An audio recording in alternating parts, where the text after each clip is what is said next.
Let's start complete all the आज polity खत्म कर देंगे भाई लोग। सबसे पहला है सोशल जस्टिस और गवर्नेंस से पॉस एक्ट आ रहा है मार्केट में। तो पॉस एक्ट में दो चीज आपको याद रख लेना है कि जो विसाखा गाइडलाइंस आया था 1997 में, सुप्रीम कोर्ट अपना लैंडमार्क जजमेंट में Vishaka versus state of Rajasthan में एक बाइंडिंग गाइडलाइन निकाला था to fill the legislative vacuum.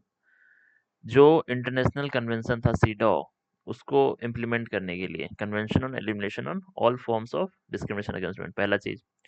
दूसरा 1997 के गाइडलाइन के बाद 2013 में वो एक स्टेट्यूटरी लॉ बना कि what constitute sexual harassment, the concept of extended workplace redressal mechanism, कि सेक्सुअल हरासमेंट क्या क्या होगा, एक्सटेंडेड वर्कप्लेस क्या है और रिड्रेसल मैकेनिज्म क्या है। तो वर्कप्लेस का क्या डेफिनेशन दिया, वर्कप्लेस का इन लोग ब्रॉड डेफिनेशन दिया।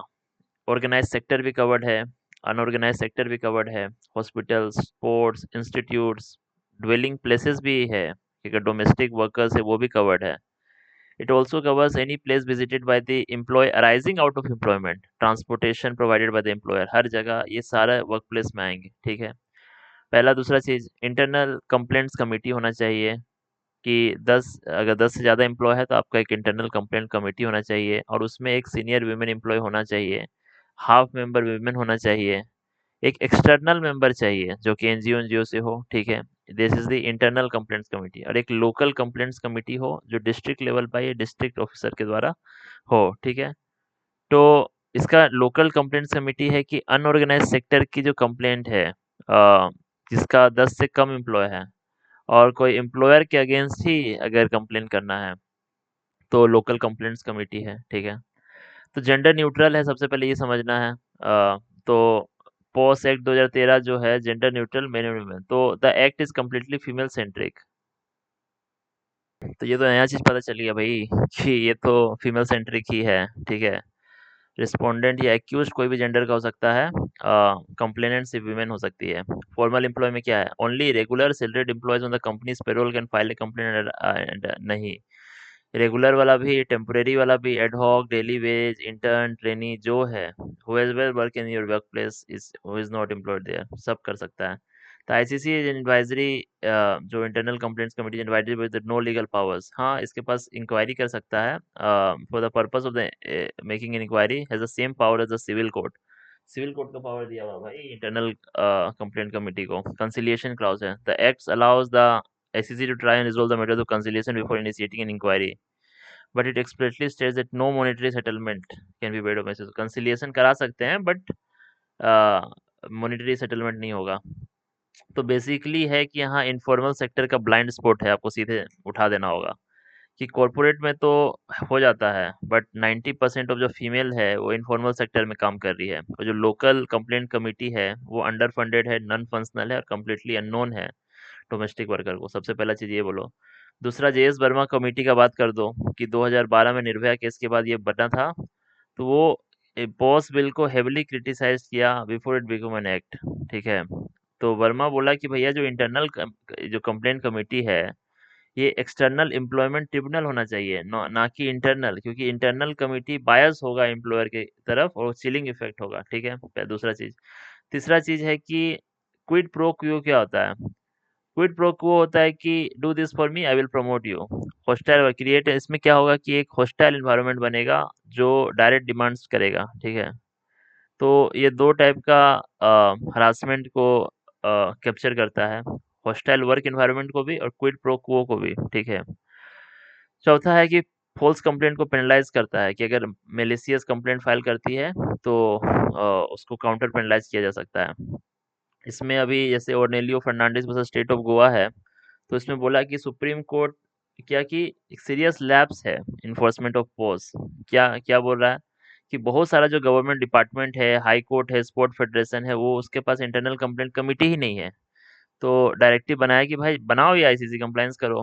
डब्ल्यूएफआई कंट्रोवर्सी क्या है कि जो इंडियन रेसलर्स जो थी डब्ल्यूएफआई में, that WFI did not have legally compliant ICC, तो उसमें फीमेल एथलीट्स वल्नरेबल थी। ये पॉइंट है जो ब्रिजभूषण सिंह वाला केस हुआ था। ठीक है, तो रिलीजन रिलेटेड प्रोविजन में सबसे पहले तो समझ लो हम लोग का जो प्रियम्बल है उसी में सेक्युलरिज्म है। तो सोशलिस्ट, सेक्युलरिज्म और यूनिटी एंड इंटीग्रिटी, ये ऐड हुआ था 42वां कॉन्स्टिट्यूशनल अमेंडमेंट से, ठीक है। तो हम लोग बोल सकते हैं कि इंडिया सेकुलर है but India anti religious state नहीं है। शेरवाई ये स्टेटमेंट है, बोल सकते हो। तो हम लोग का जो सेकुलरिज्म है that depends on the equality, liberty and neutrality. तो आर्टिकल 25 क्या बोल रहा है? आर्टिकल 25 सिंपली बोल रहा है कि it guarantees all person are entitle, चार चीज है लोग के पास। पहला फ्रीडम ऑफ कंसाइंस है। फ्रीडम ऑफ कंसाइंस मतलब क्या है? आप रिलेशनशिप आपका गॉड के साथ क्या है ये आप डिसाइड कर सकते हैं। You have the freedom to profess, profess मतलब आप ओपनली डिक्लेयर कर सकते हैं अपना religious belief. Third is right to practice, practice मतलब आप कैसा रिचुअल्स करना चाहते हैं, सेरेमनी करना चाहते हैं, वो आपका ऊपर है। चौथा है राइट टू प्रोपोगेट, क्या आप अपना रिलीजियस बिलीफ फैला सकते हैं, ठीक है। तो you have conscience, you have profess, profess मतलब डिक्लेयर करना, प्रैक्टिस मतलब रिचुअल प्रैक्टिस करना, वो प्रोपोगेट मतलब सबको बताना, ठीक है। टारगेट ऑडियंस कौन है इसमें? फॉरेनर भी कर सकता है, सिटीजन भी कर सकता है, आपका रिलीजन रिलेटेड राइट सबको है, ठीक है। फिर दूसरा है आपका स्टेट, क्या एक्सेप्शन क्या है? स्टेट से रेगुलर एक्टिविटी को, जैसे सेकुलर एक्टिविटी क्या है? जो इकोनॉमिक हो गया, फाइनेंशियल हो गया, पॉलिटिकल हो गया, ये सबको स्टेट रेगुलेट कर सकता है। जैसे वेलफेयर रिफॉर्म बना सकता है, जैसे हिंदू टेम्पल को सारे क्लास के लिए खोलना, ये ऐसा। हिंदू का डेफिनेशन है आर्टिकल 25 में, ये चीज याद रखना है कि हिंदू कौन है। Hindu is all the person professing Sikh, Jain और बुद्धिस्ट, ये तीन तीन तीन तीन को बोला गया है, ठीक है। और सिख में एक्सेप्शन दिया है कि भैया सिख अगर कृपान पहनेगा तो वो प्रोटेक्टेड है under the profession of Sikh religion. तो प्रैक्टिस, प्रोफेस और प्रोपोगेट, ठीक है, तो प्रोफेस में है। दूसरा है अगर राइट टू कन्वर्ट पूछे कि भैया राइट टू प्रोपोगेट कर रहे हैं तो चलो राइट टू कन्वर्ट कर देते हैं, तो ऐसा नहीं है। तो ये जो स्टेनिस्लॉस वर्सेस स्टेट ऑफ एमपी का केस है, इसमें सुप्रीम कोर्ट बोला है कि प्रोपोगेट मतलब अपना बिलीफ बताना है। It does not have the right to forcibly और डिसेप्टिवली कन्वर्ट समवन, ठीक है, ये चीज आपको मानना होगा। Absolute unity, the freedom of religion is subject only to public order, morality and health. तो हम लोग इसका बेयर टेक्स्ट पर हैं, तो इसमें क्या लिखा हुआ है? Is subject to public order, morality, health and any other provision of the part part 3। तो मतलब अगर आपका रिलीजियस राइट दूसरे राइट्स, तो मतलब ऐसा है कि जो दूसरा राइट है आपका रिलीजियस राइट से ज्यादा इंपॉर्टेंट है, ठीक है।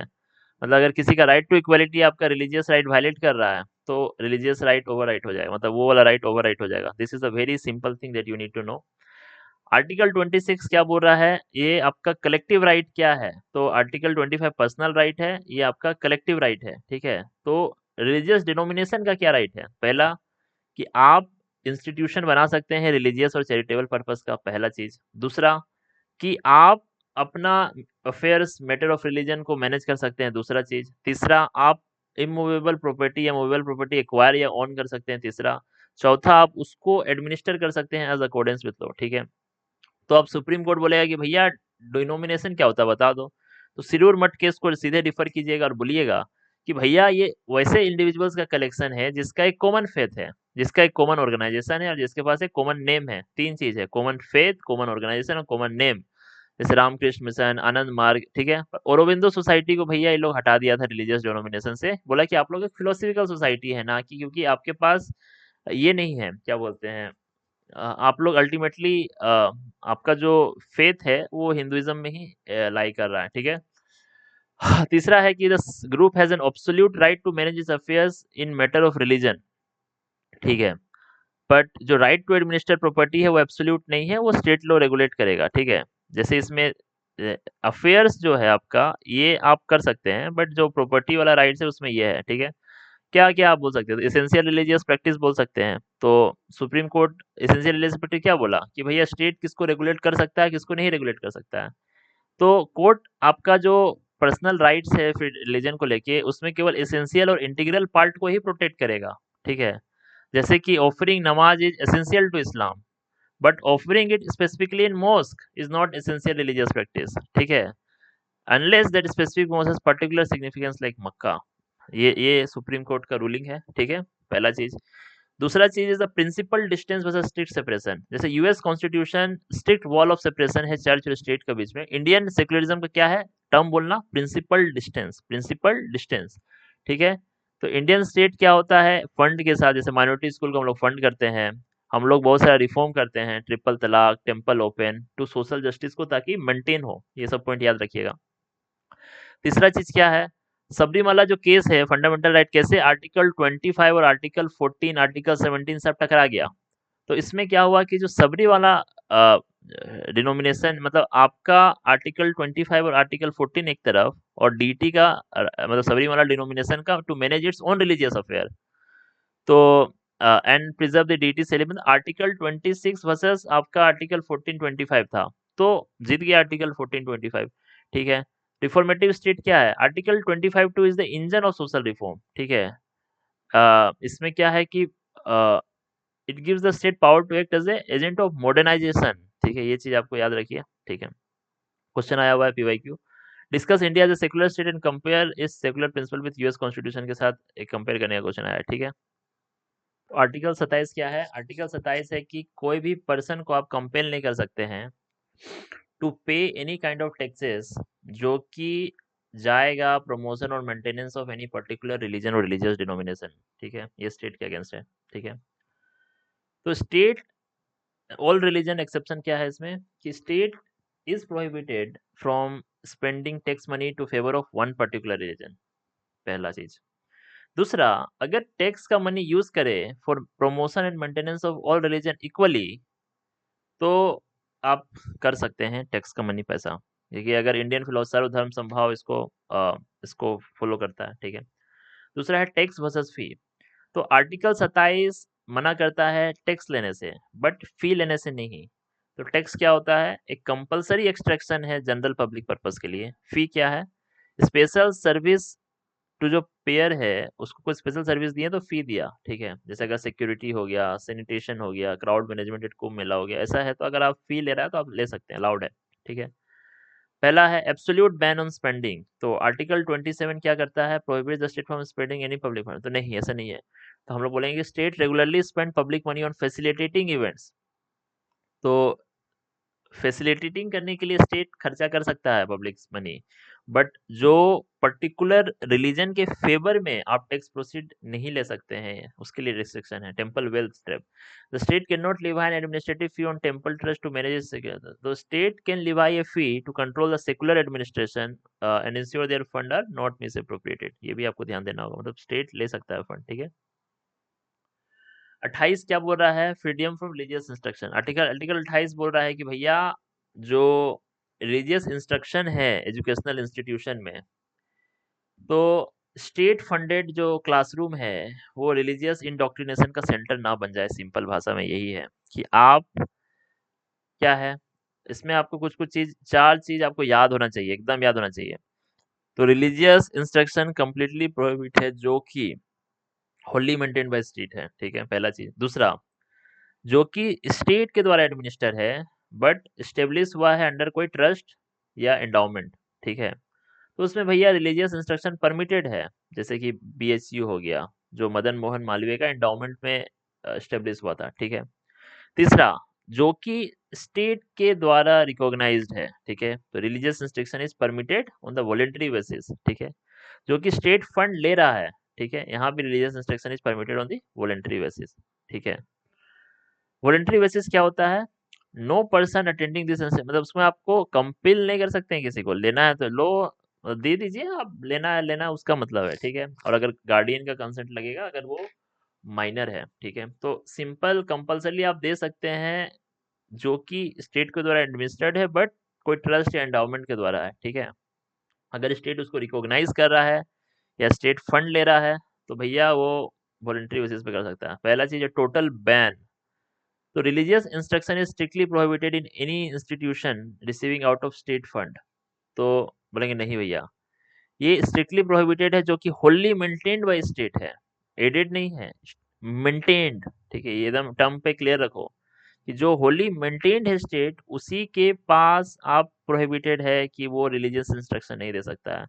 बाकी जो फंड ले रहा है वो वॉलेंट्री दे सकता है। ठीक है, जो स्टेट फंड दे रहा है, जो जिसको स्टेट रिकॉग्नाइज कर रहा है। ठीक है। दूसरा, माइनॉरिटी। तो आर्टिकल 30 में है कि जो माइनॉरिटी एजुकेशनल इंस्टीट्यूशन है वो भी किसी को कंपेल नहीं कर सकता है डिफरेंट फेथ का to religious affairs if the school receive state aid. मतलब अगर माइनॉरिटी एजुकेशनल इंस्टीट्यूशन जो कि स्टेट एड ले रहा है वो भी कंपेल नहीं कर सकता है। That is the absolute power of article 28। ठीक है, तो इसमें पॉजिटिव और नेगेटिव सेकुलरिज्म आता है। तो नेगेटिव सेकुलरिज्म क्या होता है? नेगेटिव सेकुलरिज्म होता है कि स्ट्रिक्ट डिमांड हो भैया। बट जो इंडियन का पॉजिटिव सेकुलरिज्म है, जब आप आर्टिकल 27 पढ़िएगा, आर्टिकल 28 पढ़िएगा, आर्टिकल 27 में कि आप भैया स्टेट फैसिलिटेट करेगा रिलीजियस हार्मनी को, और 28 है कि भैया आप मैनेज कीजिएगा क्या बोलते हैं जो स्टेट रिलीजन के खिलाफ अडॉप्ट करने के अलावा भी आप उसको रेगुलेट कीजिएगा। ठीक है, तो एंटी थियोक्रेटिक शील्ड क्या है? तो आर्टिकल 27 क्या गारंटी कर रहा है भैया कि इंडिया थियोक्रेटिक स्टेट ना बने। थियोक्रेसी क्या है? थियोक्रेसी वो है जो कि स्टेट ट्रेजरी को यूज करता है to fund the state religion. तो आर्टिकल 27 कट ऑफ कर रहा है कि भैया क्या अंतर है एक धर्म को स्पेसिफिकली प्रमोट करने के लिए और फैसिलिटेशन में। ठीक है, आर्टिकल 28(3) क्या है? Requiring parental consent for minors. तो अगर कोई चिल्ड्रन है स्कूल जो कि they are the captive audience और हाईली ससेप्टेबल टू इंडोक्ट्रिनेशन, तो आर्टिकल 28 उसके लिए है। ठीक है, तो अभी क्या है, सुप्रीम कोर्ट क्या बोला कि भैया जो अलीगढ़ मुस्लिम यूनिवर्सिटी है उसका माइनॉरिटी कैरेक्टर रिटेन करेगा। ठीक है, तो it is an institution deemed to be established and administered by state falling under category 1 of 28, तो wholly maintained by state, it loses its right to reserve seats heavily for specific community or mandate। ठीक है, मतलब अभी अलीगढ़ मुस्लिम university का case चल रहा है, ये बोलना चाह रहा है कि अगर अलीगढ़ मुस्लिम यूनिवर्सिटी को 28 के पहले जो होली मेंटेन बाय स्टेट में बोल दिया जाए तो वो फिर रिजर्वेशन नहीं दे सकता है। ठीक है, दूसरा, स्टेट कंट्रोल ऑफ मंदिर, जो मंदिर टेम्पल है, तो अभी जो फ्री हिंदू टेम्पल मूवमेंट चल रहा है बहुत जगह, तो वो बोलना चाह रहा है कि जो बहुत सारे स्टेट गवर्नमेंट है वो क्या कर रहे हैं, जो हिंदू रिलीजियस और चैरिटेबल एंडाउमेंट एक्ट है उसको ला के जो आपका मंदिर का सेकुलर और फाइनेंशियल एस्पेक्ट है उसको कंट्रोल कर रहे हैं। ठीक है, वो बोलना चाह रहा है कि भैया ये तो आर्टिकल 25 और 26 का वायलेशन है। स्टेट डिफाइन कर रहा है कि नहीं भैया ये तो हम आर्टिकल 27 का यूज कर रहे हैं। ठीक है ये देखिए दोनों के लिए है मैटर वहाँ पे। जैसे ही आर्टिकल 44 आए तो बोले जाए कि यूनिफॉर्म सिविल कोड है, the state shall endeavour to secure for all citizens a uniform civil code throughout the territory of India. Uniform civil code हम लोग इंश्योर करेंगे। इसका मतलब क्या है कि स्टेट जो है फ्रेगमेंटेड रिलीजियन बेस्ड जो पर्सनल लॉज है उसको एक single unified set of laws में जो कि सिविल मैटर्स को गवर्न करेगा, marriage, divorce, inheritance, adoption and maintenance, सारे सिटीजन के लिए रिगार्डलेस ऑफ देयर रिलीजन। सबसे पहला चीज, ठीक है, आप इसको समझ लीजिए। दूसरा, जो पर्सनल लॉज है वो कंकरेंट लिस्ट में है, मान के चलिए। ठीक है, जो पार्लियामेंट है और स्टेट है दोनों ही यूनिफॉर्म सिविल कोड के लिए लॉ बना सकता है, पहला नुआंस पॉइंट। ठीक है, दूसरा, गोवा ही इकलौता स्टेट है जिसके पास यूसीसी है। ठीक है, इंडियन लेजिस्लेचर में पास नहीं हुआ था, ये आपका पोर्टुगल सिविल कोड है 1867 का, इसको समझ के रखिए कि इंडियन लेजिस्लेचर इसको पास नहीं किया है जो गोवा का है, वो पोर्टुगीज सिविल कोड में ही था जो कि लिबरेशन के बाद भी ये हुआ है। तीसरा, नॉन जस्टिसिएबल कि as a DPSP article 44 is not legally enforceable by court. ठीक है, आप कोर्ट नहीं जा सकते अगर कोई बना नहीं रहा है तो। पहला चीज क्या पूछेगा कि कॉन्स्टिट्यूशन ऑफ इंडिया मैंडेट करता है क्या यूनियन गवर्नमेंट को यूसीसी बनाने के लिए? हम लोग बोलेंगे नहीं। क्या बोला हुआ है? द स्टेट शेल एंडेवर, तो इसे गोल है, इज नॉट अ डायरेक्टिव। ठीक है, दूसरा चीज आपसे पूछेगा कि because it requires uniformity through out the territory of India, so parliament के पास पावर है? तो नहीं, ऐसे नहीं है। पर्सनल लॉज जो है कंकरेंट लिस्ट में है, सो यूसीसी कोई भी अपना अपना ही बना सकता है। ऑल सिविल लॉज, तो यूसीसी क्या बोलेंगे कि जितना भी सिविल और क्रिमिनल लॉ है उसको यूनिफाई करेगा? नहीं। तो इंडिया के पास अपने पहले से ही क्रिमिनल कोड है, तो जो यूनिफॉर्म सिविल कमर्शियल लॉज भी है जैसे आपका contract act, transfer of property act, तो आर्टिकल 44 जो है सिर्फ पर्सनल और फैमिली, मतलब personal and family civil laws को यूनिफाई करने का काम है आर्टिकल 44 का, सिंपल एज दैट। कोई पूछे क्या करना है, तो यूसीसी में पहला ही पॉइंट आएगा जेंडर जस्टिस का और फ्रीडम ऑफ रिलीजन का। क्यों?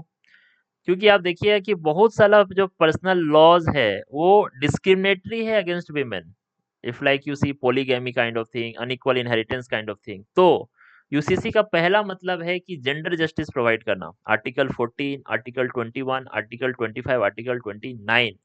ठीक है, इसको बट बोलता है कि भाई आर्टिकल 25 आर्टिकल 29 को वायलेट कर रहा है, बट ऐसा कुछ नहीं है।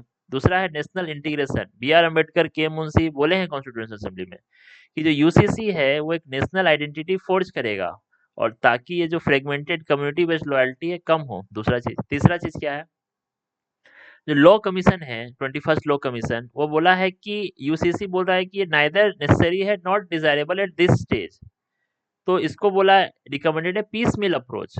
मीन्स हम लोग क्या करेंगे कि एग्जिस्टिंग पर्सनल लॉज को अमेंड करो ताकि जो डिस्क्रिमिनेटरी प्रैक्टिस है वो बंद हो, instead of forcing a single blanket हो। तो पिसमिल अप्रोच और बिग बैंग अप्रोच दोनों में अंतर समझ लीजिए।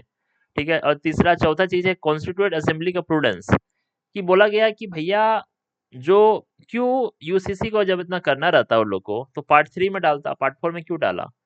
वो जानते थे कि ये ट्रोमा ऑफ पार्टीशन, कि अगर यूसीसी डालेंगे तो बहुत ज्यादा इनसिक्योरिटी आएगा माइनॉरिटीज को, तो वो विजडम पे छोड़ दिए फॉर द फ्यूचर जनरेशन। ठीक है। अब उत्तराखंड यूसीसी एक्ट क्या आया, तो यूसीसी में क्या है, ये यूसीसी जो है यूसी उत्तराखंड का, वो शेड्यूल्ड ट्राइब के परव्यू में नहीं आ रहा है। ठीक है। तो उनका जो कस्टमरी लॉ है अंडर आर्टिकल 244, जो कि गवर्न होता है, लॉ पार्लियामेंट्री लॉ है to govern the 5th schedule. ठीक है। तो उत्तराखंड 5th शेड्यूल में है। तो उत्तराखंड जो है इस चीज को ये कर रहा है। ठीक है। दूसरा है साहब बानो केस।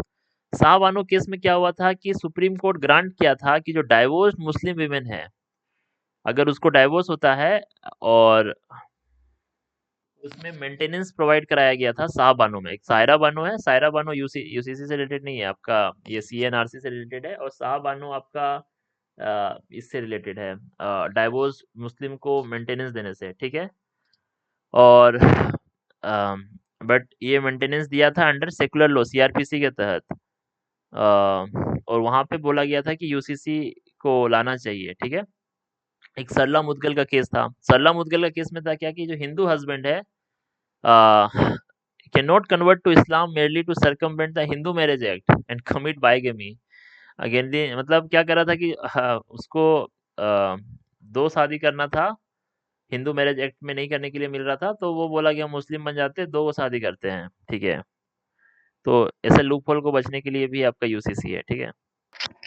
कुछ छोटा छोटा नुआंस पॉइंट है वो भी डाल देते हैं कि भैया सुप्रीम कोर्ट साहबानो, वैलेंटिनिया, प्रिया, ये सब 3-4 हम लोग बोल दिए कि जो रजिस्ट्रेशन ऑफ मैरिज है वो कंपलसरी है as per supreme court judgement. ठीक है।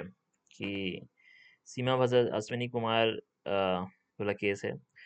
तीसरा है आपका जो मिनिमम एज है मेरी का, आप सोचिए कि हिंदू मैरिज एक्ट से आया है, पहले ऐसा नहीं है, ये आया है आपका चाइल्ड मैरिज एक्ट से, prohibition of child marriage act 2006 का से। ठीक है। लिव इन रिलेशनशिप पे भी बहुत सारा है कि भैया 18 साल से जो ज़्यादा है वो एक साथ रह सकता है। दूसरा, जो वीमेन जो लिव इन रिलेशनशिप में है वो protection of women from domestic violence act के तहत इंटाइटल्ड है उससे प्रोटेक्शन लेने का। मेंटेनेंस का हक है, अगर आप बहुत लंबे समय तक रहे हैं, आपका मैरिज जो है मोनोगोमस है, उसमें कोई लीगल मैरिजेबल एज है आप लोग का, जो कंसेंसुअल रिलेशनशिप है जो कि रिजेबल कर रहा है मैरिज को, तो चिल्ड्रन जो बोर्न होगा उसके पास सेम प्रॉपर्टी राइट्स होगा और लेजिटिमेटी कहलाएगा। ठीक है। पर जो इनहेरिटेंस राइट है नहीं मिलेगा एक दूसरे को। ठीक है। सबसे पहला चीज आर्टिकल 29 क्या बोल रहा है, 29 एक बोल रहा है कि जो एक सेक्शन ऑफ सिटीजन है, ठीक है, जो इंडियन टेरिटरी में है, जिसका एक यूनिक लैंग्वेज है, स्क्रिप्ट है या कल्चर है, वो उसके पास राइट है उसको कंजर्व करने का। ठीक है। ये सिंपल चीज है। आप सेक्शन ऑफ सिटीजन है, जो आप किसी टेरिटरी में रह रहे हैं, आपका पास अपना खुद का स्क्रिप्ट है, लैंग्वेज है, कल्चर है, तो आपके पास राइट है कि आप उसको कंजर्व कर लीजिए।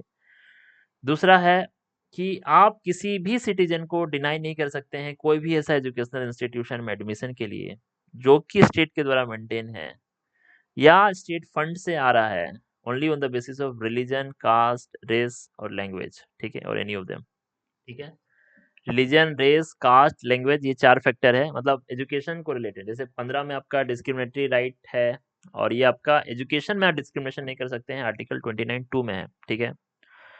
अगर 29(1) का वर्डिंग को आप देखिएगा क्या बोल रहा है, एनी सेक्शन ऑफ सिटीजन, तो सुप्रीम कोर्ट क्या रूल किया है कि जो ये स्कोप है ये केवल माइनॉरिटी के लिए नहीं है, जो मेजोरिटी कम्युनिटी है भैया वो भी अपना 29(1) को इन्वोक कर सकता है अगर उनके पास कोई डिस्टिंक्ट लैंग्वेज या कल्चर है, पहला चीज, क्योंकि एनी सेक्शन लिखा हुआ है। ठीक है। दूसरा, इंडिविजुअल और ग्रुप का। जो आर्टिकल 29(1) है वो ग्रुप का राइट है, ठीक है, एनी सेक्शन ऑफ सिटीजन लिखा हुआ है, ठीक है। जो आर्टिकल 29(2) है वो इंडिविजुअल राइट है, ठीक है। तीसरा, इसमें सेक्स और प्लेस ऑफ बर्थ देखिए नहीं लिखा हुआ, इसका मतलब कि अगर कोई स्टेट एडेड वुमेन्स कॉलेज है वो मेन को एडमिशन को डिनाई कर सकता है, और आप बोलिए कि भैया हमको तो नहीं दे रहा है, तो वो it is not violative of article 29(2), ठीक है। पहला चीज, क्या बोला, कॉन्स्टिट्यूशन ऑफ इंडिया डिफाइन कर रहा है माइनॉरिटी को, बोलेंगे नहीं भैया, माइनॉरिटी डिफाइन नहीं है, ठीक है। तीसरा, ना ही माइनॉरिटी डिफाइन है, ना ही अनटचेबिलिटी डिफाइंड है, कुछ नहीं डिफाइन है। 15 वर्सेस 29, 15 में क्या है, 15 जो प्रोहिबिट कर रहा है discrimination by state on the ground of religion, race, caste, sex, place of birth. यहाँ पे बस रिलीजन, रेस, कास्ट और लैंग्वेज है, तो लैंग्वेज इज यूनिक, ठीक है, ना ही सेक्स है, ना ही प्लेस ऑफ बर्थ है, ठीक है।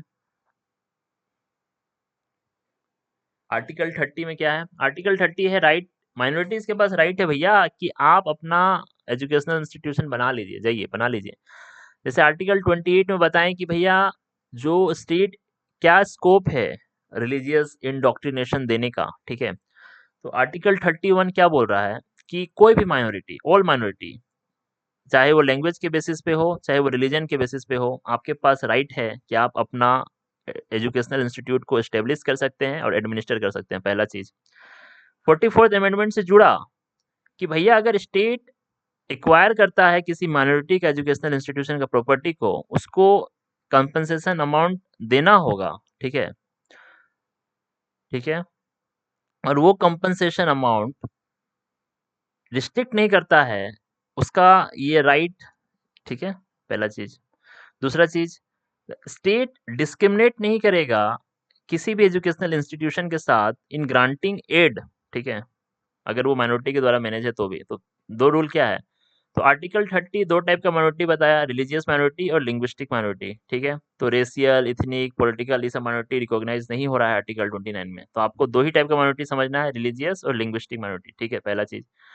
दूसरा चीज, आर्टिकल 29 सिर्फ माइनॉरिटी के लिए है, नहीं, आर्टिकल 29(1) किसी भी सेक्शन के लिए है, आर्टिकल 30 जो है माइनॉरिटी के लिए है, ठीक है। तो माइनॉरिटी इंस्टीट्यूशन के पास बहुत ऑटोनॉमी है, नहीं, ऐसा नहीं है, वो 50% तक ही सीट को रिजर्व कर सकते हैं for their own community member and have separate fees structure and governing bodies, ये यही ऑटोनॉमी उन लोग को अंडर आर्टिकल 30 मिला है, बाकी कुछ नहीं मिला है, ठीक है। अब क्या बोल रहा है, the right to administer a minority institution under article 30 is absolute and state can not interfere, तो ऐसा नहीं है। तो right to administrator is not the right to maladminister, ठीक है। तो स्टेट रेनफोर्स कर सकता है for academic excellence, syllabus, teacher qualification, इसके लिए, ठीक है। आरटीए एक क्या बोल रहा है कि भैया जो इंस्टीट्यूशन है 25% सीट रिजर्व करना होगा, तो माइनॉरिटी एजुकेशनल इंस्टीट्यूशन में आर्टिकल 30 से ऑटोनॉमी है, ठीक है। ईडब्ल्यूएस से भी नहीं लगेगा, ठीक है। 350 ए और 350 बी क्या बोल रहा है, 350 ए 350 बी बोल रहा है कि लिंग्विस्टिक माइनॉरिटी हाईली वल्नरेबल है, ठीक है। तो ये 7th कॉन्स्टिट्यूशनल अमेंडमेंट एक्ट से आया था, 7th कॉन्स्टिट्यूशनल अमेंडमेंट एक्ट में ही आपका स्टेट रीऑर्गेनाइजेशन हुआ था, ठीक है, जो 14 स्टेट और 6 यूटी बना था। तो आर्टिकल 350 ए क्या बोल रहा है, आर्टिकल 350 ए बेसिकली बोल रहा है कि स्टेट को ये एडिक्वेट फैसिलिटी प्रोवाइड कीजिए कि जो प्राइमरी स्टेज में आप मदर टंग में अपना स्टेज में एजुकेशन दीजिए, ठीक है, जो कि कोई एक लिंग्विस्टिक माइनॉरिटी ग्रुप में हो, ठीक है। ये डायरेक्टिव है, ये फंडामेंटल राइट नहीं है, सबसे पहला चीज, ठीक है। दूसरा 350 बी, 350 बी के तहत आप स्पेशल ऑफिसर अपॉइंट करेंगे फॉर लिंग्विस्टिक माइनॉरिटी, तो ये कॉन्स्टिट्यूशनल बॉडी बन गया, ठीक है। प्रेसिडेंट ऑफ इंडिया अपॉइंट करेंगे, इसका ड्यूटी क्या है कि क्या क्या सेफ गार्ड प्रोवाइड किया जा सकता है लिंग्विस्टिक माइनॉरिटी को, उसका रिपोर्ट आप प्रेसिडेंट को दीजिएगा, ठीक है। अब जो स्पेशल ऑफिसर है ये केवल लिंग्विस्टिक माइनॉरिटी को देखेगा, रिलीजियस माइनॉरिटी को नहीं देखेगा, और religious minority national commission of minority के अंदर आएगा, ठीक है। इसके बाद एक क्वेश्चन बनता है टीएमए पाई वर्सेस फाउंडेशन केस। तो टीएमए पाई फाउंडेशन केस बेसिकली बोलना चाह रहा था कि जो जो purpose of determining A minority है, ठीक है, तो that for the purpose of determining minority the state is the unit not the whole of the India, ठीक है। मतलब Hindu are technically minority in, तो स्टेट इज द यूनिट, मतलब अगर हम आपको माइनॉरिटी बना रहे हैं तो आपका पर्पस केवल स्टेट स्पेसिफिक है, मतलब अगर हम हिंदू है, हिंदू पंजाब में माइनॉरिटी है, लक्षद्वीप में, मिजोरम में, नागालैंड में, ठीक है, और they should logically be entitled to set up minority institution there. It's not like a nationwide. TMFI foundation में ये बात बोला गया है, ठीक है। दूसरा, एक्सीलेंस वर्सेस ऑटोनॉमी। तो आर्टिकल 30 का जो जुरिडिक्शन है कि जो माइनॉरिटी इंस्टीट्यूशन बोले कि भैया हम तो पूरा ऑटोनॉमी रखेंगे, ठीक है, तो स्टेट आर्ग्यू कर सकता है in the terms of national excellence. तो तो जो जैसे कि सीएमसी वेलोर था, उसमें माइनॉरिटी इंस्टीट्यूशन है कि आपको एडमिट करना होगा वाया नीट, ठीक है, ये कर सकते हैं कि regulatory frameworks for national excellence जो है वो आपके माइनॉरिटी कैरेक्टर को डिस्ट्रॉय नहीं करता है, सबसे पहला चीज। तीसरा है गेटवाइजेशन। तो आर्टिकल 29 और आर्टिकल 30 आपका कल्चरल डिस्ट्रिक्टिवनेस को तो प्रोटेक्ट करता है, बट ये जो एक्सेसिव आइसोलेशन कर रहा है इससे गेटवाइजेशन हो जाता है, ठीक है। तो पर आइडियल क्या था कि हम लोग को इंटीग्रेशन करना है, एसिमिलेशन करना है, ठीक है, allowing minorities to preserve their culture while participating in the national mainstream. ये गोल था हम लोग का, ठीक है। ये हमेशा याद रखिए, ठीक है। क्वेश्चन भी आया हुआ है कि विच of the following bodies do not find mention in constitution. तो स्पेशल ऑफिसर, ये स्पेशल क्वेश्चन पीवाईक्यू है, तो ठीक है। इसमें क्वेश्चन आया हुआ है कि whether national commission for schedule caste can enforce implementation of constitution reservation for the schedule caste and religious minority institution or not, ठीक है। तो ये बहुत टेक्निकल चीज था, ठीक है। पहला चीज क्या है कि कॉन्स्टिट्यूशन ऑफ इंडिया रिकॉग्नाइज कर रहा है रिलीजियस और लिंग्विस्टिक माइनॉरिटी को, आपको समझना होगा, that is under article 29 and 13, but define नहीं कर रहा है माइनॉरिटी को, सबसे पहला चीज, ठीक है। कॉन्स्टिट्यूशन साइलेंट है, तो रिलीजियस माइनॉरिटी को डिफाइन करने के लिए पार्लियामेंट है। तो there is a national commission for minorities act है 1992 का, उसके तहत डिफाइन हुआ है, ठीक है, कि कौन है आपका रिलीजियस माइनॉरिटी। तो 6 नोटिफाइड कम्युनिटी है जो कि रिलीजियस माइनॉरिटी है at central level, at central level, Muslim, Sikh, Christian, Buddhist, Jain और पारसी। तो जैन ऐड हुआ 2014 में, बाकी 6 कम्युनिटी है, ठीक है। सबसे पहले national commission for minorities constitutional body under article 338। बोलेंगे नहीं भैया, 338 में क्या है फिर? आर्टिकल 338 में आपका national commission for schedule cast है, ठीक है। तो national commission for minority statutory body है, ठीक है। लिंग्विस्टिक माइनॉरिटी का जो स्पेशल ऑफिसर है जो 350 बी के तहत बना है वो कॉन्स्टिट्यूशन बॉडी है, याद रखना है, ठीक है। दूसरा चीज क्या है, only the central government has the power to notify a community as religious minority. क्या इसमें बोला? नहीं, स्टेट गवर्नमेंट के पास भी पावर है to notify minorities with their own state borders, ठीक है, ये चीज समझ लीजिए। सेंट्रल लेवल पे सेंट्रल गवर्नमेंट करेगा, एग्जांपल महाराष्ट्र में जीयूज भी स्टेट माइनॉरिटी है, ठीक है। इसके बाद the national commission for minority investigate grievance of both religious and linguistic minority. नहीं, ये केवल रिलीजियस माइनॉरिटी को ही देखेगा, ओबीसी 6 नोटिफाइड रिलीजियस माइनॉरिटी को ही देखेगा, ठीक है।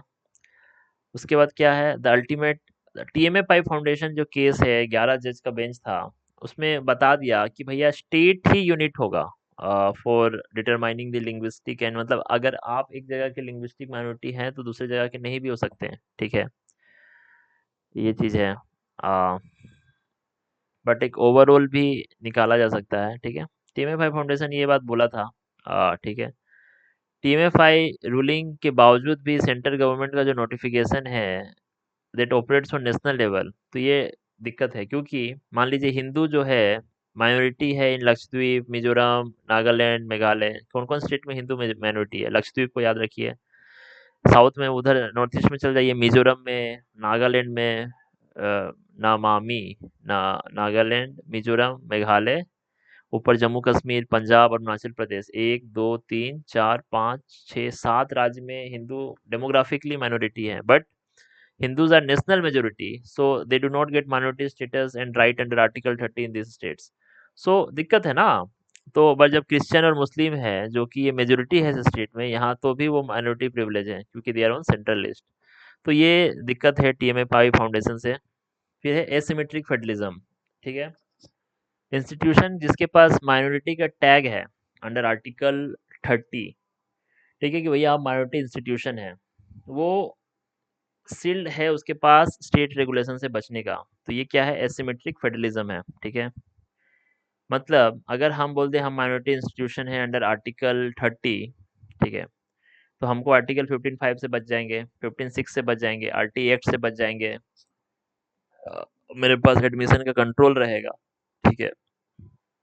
तो क्या है, रिवर्स डिस्क्रिमिनेशन है। मतलब कि आप अगर माइनॉरिटी इंस्टीट्यूशन को एग्जेम्प्ट करते हैं आरटी एक्ट से, एसटी एससी एक्ट से, तो ये क्या हुआ, ये आया ही था आपका डिस्क्रिमिनेशन रोकने के लिए और आप उसको रोक दिए, तो रिवर्स डिस्क्रिमिनेशन हो गया। मतलब जो मेजोरिटी रन इंस्टीट्यूशन है उसके पास ज़्यादा कंप्लायंस फाइनेंशियल बर्डन है, तो मतलब ये दिया जाता है कि making it administratively easy to run a minority school than a majority one. तो भैया सब माइनॉरिटी स्कूल खोल लेगा, ये बोलना चाह रहा है आर्टिकल।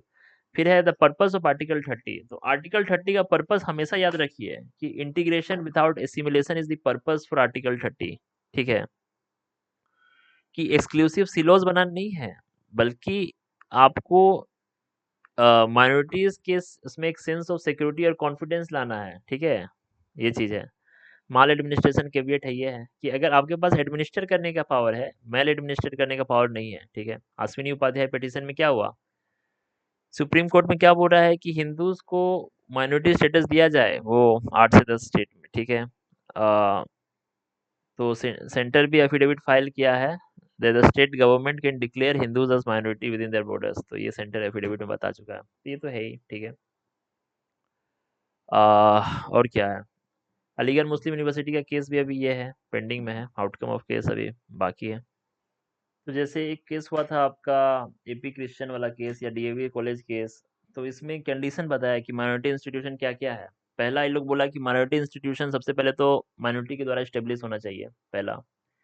दूसरा माइनॉरिटी के द्वारा स्टेब्लिश होना चाहिए, और दूसरा माइनॉरिटी के द्वारा एडमिनिस्टर होना चाहिए, तीसरा माइनॉरिटी के बेनिफिट के लिए काम करना चाहिए। तो ये 3 टेस्ट कंडीशन बताया गया इन दी डीएवी कॉलेज केस 2013 में और AP Christian medical educational society case 1986 में। अलीगढ़ मुस्लिम यूनिवर्सिटी का केस चल रहा है अभी, वहाँ भी क्या होगा रिजल्ट उसके बाद पता चलेगा। ठीक है, तो पार्वती एजुकेशनल ट्रस्ट का बता लीजिए कि जो आरटी रिजर्वेशन है आपका नहीं लगेगा आपका माइनॉरिटी एजुकेशनल इंस्टीट्यूशन में। ठीक है, ये लैंग्वेज को लेके सारा लॉ समझ लेते हैं। बेसिक लैंग्वेज का जो सारा लॉ है that is maximum in article 343 से 351 है, इसको समझ लीजिए।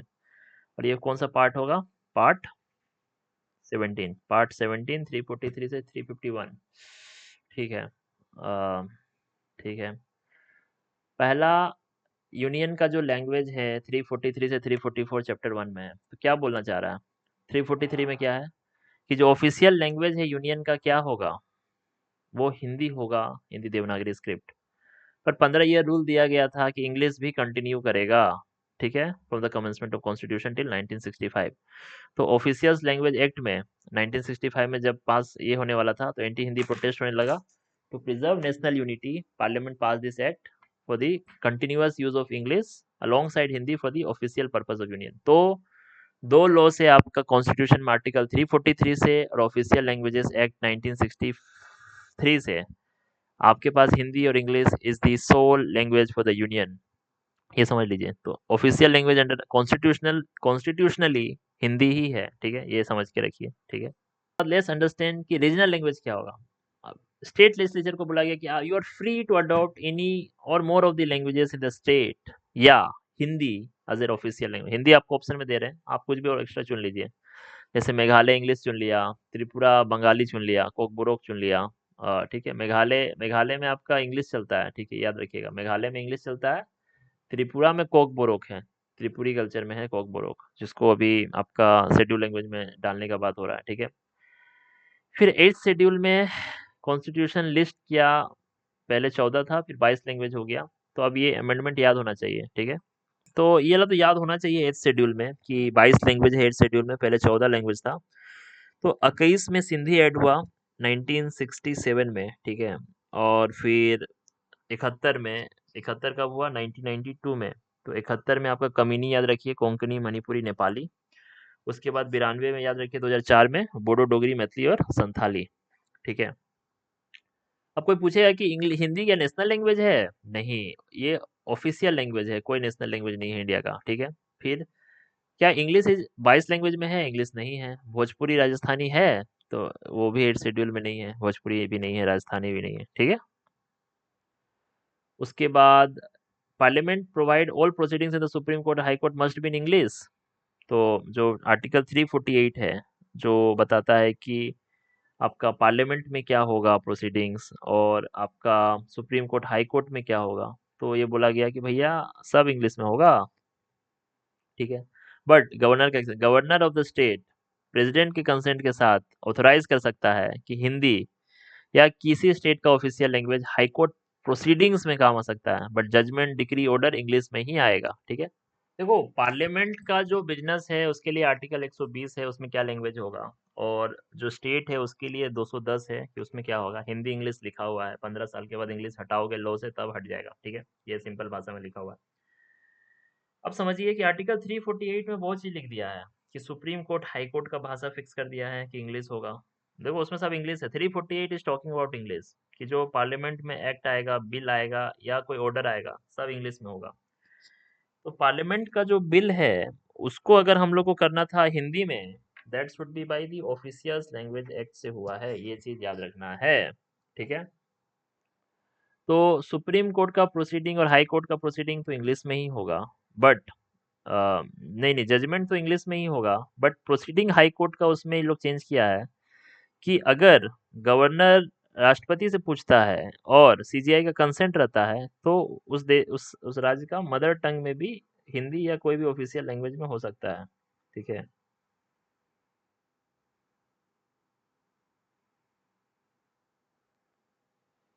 Rajasthan, UP, MP, Bihar high court ये सब प्रोसीडिंग के लिए यूज करता है, ठीक है। क्लासिकल लैंग्वेज बार बार आ रहा है। क्लासिकल लैंग्वेज अभी 11 क्लासिकल लैंग्वेज है इंडिया में, ठीक है। फिर सबसे पहले तमिल ऐड हुआ था, फिर संस्कृत ऐड हुआ 2005 में, ठीक है। फिर तेलुगु, कन्नड़, मलयालम, तेलुगु और कन्नड़ एक साथ ऐड हुआ 2008 में, मलयालम ऐड हुआ 2013 में और उड़िया ऐड हुआ 2014 में। अभी मराठी तीन पांच है, मराठी, बंगाली, असमीज, पाली और प्राकृत। मतलब टोटल 11 लैंग्वेज है। तो साउथ का सारा, एक संस्कृत, उड़िया, और यहाँ से ले लो मराठी, बंगाली, असमीज, पाली, प्राकृत, नीचे से उठा लो, सबको को दे दिया क्लासिकल लैंग्वेज। तो क्लासिकल लैंग्वेज से क्या कंडीशन है कि भैया रिकॉर्डेड हिस्ट्री होना चाहिए 1500 से 2000 साल पहले तक का, ठीक है, ठीक है। A body of ancient literature text considered a valuable heritage of generation, बहुत सारा स्पीकर वैल्यू कर रहा हो, ठीक है। प्रोज टेक्स्ट मिला हो, पोएट्री, एपिग्राफिकल, इंस्क्रिप्शनल एविडेंस के अलावा, ठीक है, नॉलेज टेक्स्ट हो कुछ, और लिटरेरी ट्रेडिशन ओरिजिनल हो and distinct from modern forms और ऑफशूट से, ठीक है। मतलब ओरिजिनल ट्रेडिशन हो, फिर उसका कुछ नॉलेज टेस्ट मिला हो, और जनरेशन ऑफ जो स्पीकर है उसको वैल्यूएबल समझे, ऐसा नहीं है कि नहीं समझ रहा है कोई, ठीक है। A language must be listed in 8th schedule to granted classical status, ना पाली प्राकृत नहीं है, ठीक है। तो आर्टिकल 350 ए एंड 350 बी, तो 350 ए 350 बी पहले ही पढ़ लिए हैं। 350 B for the linguistic officer, और 350 ए है कि स्टेट अर्ली चाइल्डहुड में ट्राई करेगा कि भाई उसका मदर टंग में दिया जाए एट द प्राइमरी स्टेज, ठीक है। द 71st कॉन्स्टिट्यूशनल अमेंडमेंट किसको ऐड किया, तो हम लोग याद किए हैं 1971, उससे पहले 19 क्या बोलोगे उसको, 1992 और 1967, तो 31st और 71st और 93rd कॉन्स्टिट्यूशनल में 92nd में जुड़ा है ये आपका बीडीएमएस, तो ये सेकेंड वाला है। तो 31st में तो सिर्फ सिंधी जुड़ा है 1967 में, और फिर 1992 में आपका कोंकणी कमिनी, कोंकणी मणिपुरी नेपाली, या। तो लोअर जुडिशरी का क्या काम है, लोअर जुडिशरी सीपीसी बीएनएसएस के तहत काम करता है, उसको कोई लैंग्वेज कॉन्स्टिट्यूशन में या कोई ऑफिशियल एक्ट में नहीं है। तो जो उस स्टेट का ऑफिशियल लैंग्वेज होगा उसमें होगा, बट जो एविडेंस होगा रिकॉर्डिंग का वो इंग्लिश में होगा या हाई कोर्ट के ऑर्डर के अनुसार होगा, ठीक है। तो आर्टिकल 351 बोल रहा है कि भैया यूनियन का ड्यूटी है कि प्रमोट करो हिंदी को, ठीक है। तो आर्टिकल 12 में स्टेट को डिफाइन कर दिया गया है, कौन कौन स्टेट है। तो गवर्नमेंट और पार्लियामेंट ऑफ इंडिया स्टेट है, गवर्नमेंट और स्टेट लेजिस्लेचर स्टेट है, सारा लोकल अथॉरिटी स्टेट है, और अदर अथॉरिटी भी स्टेट है under the control of government of India, ठीक है। क्या बोला, within the Indian territory और under government of India control, ठीक है। अब सबसे पहला बात स्टार्ट होगा कि अदर क्या है भैया। अदर अथॉरिटी में केस सब याद रखिए। सबसे पहला केस आपको याद रखना होगा अजय हासिया का केस में। अजय हासिया के केस में जो जस्टिस पीएन भगवती है वो एजेंसी टेस्ट बताए हैं कि बॉडी स्टेट कब होगा। पीएन भगवती का नाम है मार्केट में, तो यूज कीजिए अजय हासिया के केस में। तो पहला है कि जो इंटायर शेयर है कैपिटल का, क्या वो गवर्नमेंट का है, पहला चीज चेक कीजिए। दूसरा, जो फाइनेंशियल असिस्टेंस मिल रहा है स्टेट का, वो क्या, जो स्टेट से मतलब उसको फाइनेंशियल असिस्टेंस मिल रहा है, क्या उसका पूरा कॉरपोरेशन का एक्सपेंडिचर उसी पे डिपेंड कर रहा है। दूसरा। तीसरा, क्या state protected monopoly body enjoy कर रहा है। तीसरा।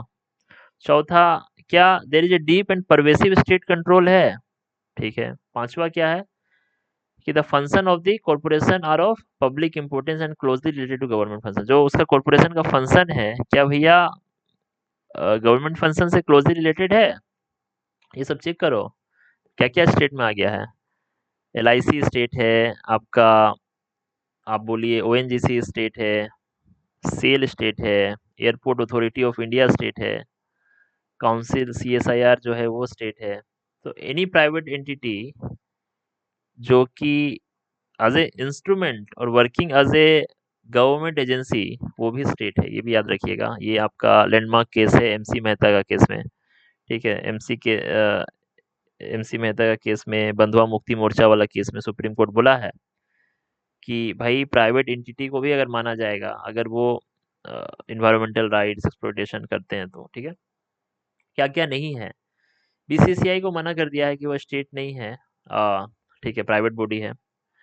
और आपका ये एनसीईआरटी बोला कि ऑटोनोमस सोसाइटी है, not deeply controlled by the government financially और एडमिनिस्ट्रेटिवली। तो एनसीईआरटी और बीसीसीआई नहीं है। ठीक है।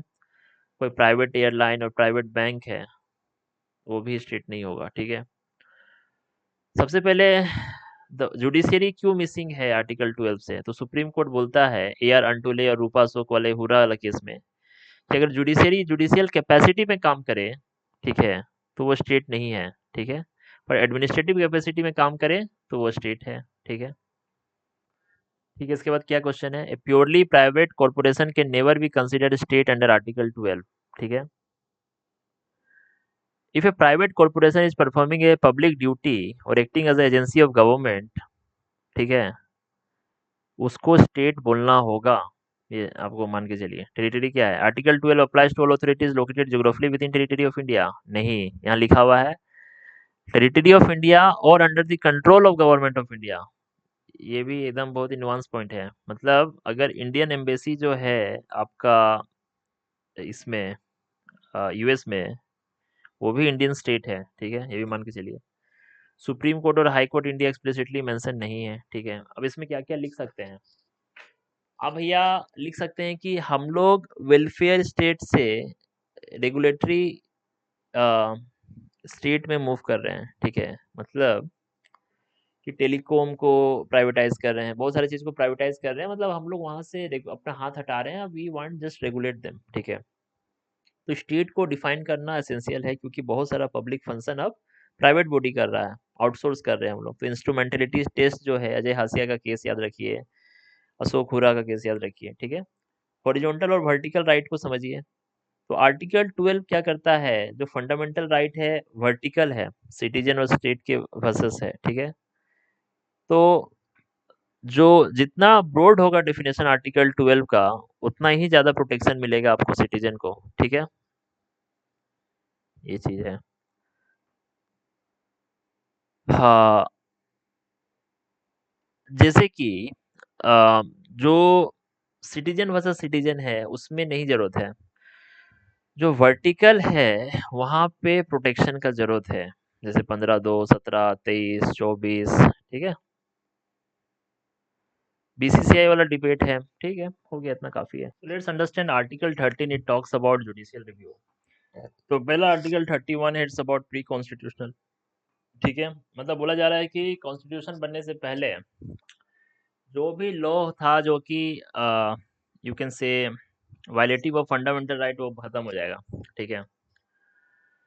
तो void to the extent they clash with fundamental right, ठीक है।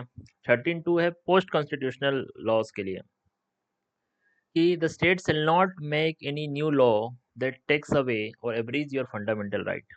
If it does, that law will be void to the extent of the contravention, ठीक है। लॉ क्या है, आर्टिकल 13(3) में ये डिफाइन है। लॉ में क्या क्या है, ऑर्डिनेंस होगा, ऑर्डर होगा, ordinance, order, by law, rule, regulation, notification, custom, usage having the force of law और usage having the force of law, ठीक है। तो 24th कॉन्स्टिट्यूशनल अमेंडमेंट से ऐड हुआ आपका आर्टिकल 13(4) भी, ठीक है, जो बोल रहा है कि 13 में जो भी है वो आर्टिकल 368 पे के थ्रू जो अगर कॉन्स्टिट्यूशनल अमेंडमेंट में अप्लाई नहीं होगा, ठीक है। क्या बोल रहा है आर्टिकल 13, जुडिशियल रिव्यू का पावर दे रहा है सुप्रीम कोर्ट और हाई कोर्ट को, पर जुडिशियल रिव्यू एक्सप्लिसिटली मेंशन नहीं है, ठीक है, ये चीज समझिए।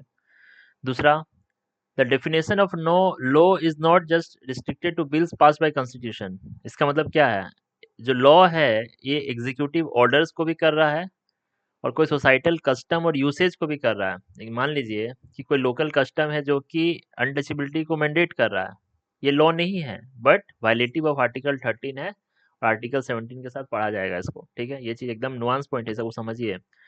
टेम्पोरेरी लॉ क्या होता है, टेम्पोरेरी लॉ हुआ आपका कि जो ऑर्डिनेंस है जो प्रेसिडेंट गवर्नर प्रोमलगेट किया वो लॉ के डेफिनेशन में आएगा, वो भी ट्रैप हो जाएगा आर्टिकल अगर 13 को वायलेट करेगा तो। क्या बोल रहा है, a constitutional amendment is considered a law under article 13, नहीं, 13(4) उसको हटा दिया है, बट अगर बेसिक स्ट्रक्चर को वायलेट करेगा तो दिक्कत है, बट सिर्फ फंडामेंटल राइट को वायलेट करेगा तो नहीं होगा, ठीक है। If one section of an act violate article 14, the supreme court will strike down if one section of act violate article 14, the supreme court will strike down the entire act, नहीं, सिर्फ to the extent, इसी को बोलते हैं doctrine of severability, कि वही part तक कटेगा जो वायलेटिव होगा, ठीक है।